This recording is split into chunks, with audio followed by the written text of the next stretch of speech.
So now we're going to look at Murray Rothbard, David Friedman, and anarcho-capitalism.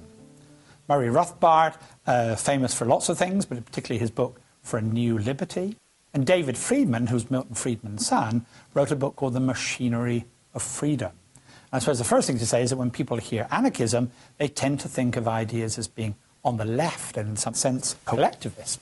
But there is a school of thought within classical liberal thought who are anarchists who base their ideas on capitalism, and that's what we're going to have a look at. Murray Rothbard, he defended his position. He based it on this idea of natural rights, in that sense similar to Rand and Nozick and other believers in it. But he was also strongly influenced by Mises, and he developed what he called the non-coercive axiom, the non-coercive truth. It is always wrong to use force except in self-defense. It's always wrong to use violence except if you're protecting yourself against somebody who's trying to use violence against yourself. He says that's the principle we should use to establish what government should do.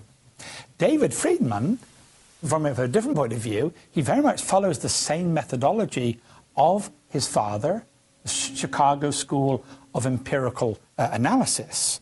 He says, we answer this question by comparing what's the relative efficiency of leaving things to the market and what's the relative efficiency of leaving it to the government. Two very different sorts of methodologies.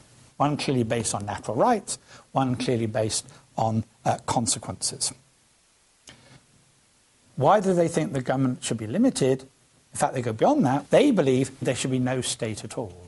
Well, that raises the question about what is a state? The classic definition of a state comes from Max Weber, the German sociologist.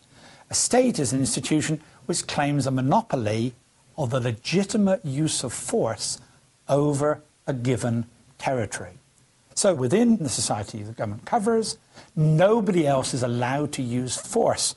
Only the government should be allowed to use force. Rothbard criticized this because he said, what does governments do? They violate our rights. They obtain what they want through coercive means. If we don't do what the government wants, they will throw us in prison. So, for example, he says that taxation is theft. If somebody came along and took 25%, 40% of our income and said, if you don't give it to me, I'm going to put you behind a jail, we would call that person a thief, a criminal. Rothbard says, well, why do we behave any differently when it's the state that comes along and says it wants to take 25% and 50% of our income? It is the state is simply a criminal which is violating our rights. David Friedman, taking this efficiency approach, he says the state is inevitably inefficient. All right, we carry out the empirical approach. We measure government efficiency versus market efficiency. He concludes the market is always more efficient than government.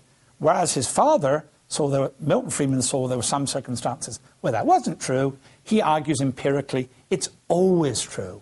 Even things that most people assume that only the government can do, like defense or provision of roads, David Friedman argues actually the market can provide these things most efficiently. This is what he argues in his book, The Machinery of Freedom. So they conclude that the best society is one of anarchy, one without any government at all. So government is both illegitimate, it has no specific moral claim on us than any other single individual, and it's also inefficient. It cannot provide more efficiently the goods and services that the market is able to provide. And alternatives exist. We tend to forget, for example, that there are more people employed in the private security sector than employed by the police force. Most people are protected by private institutions, not the police. We just tend to ignore that.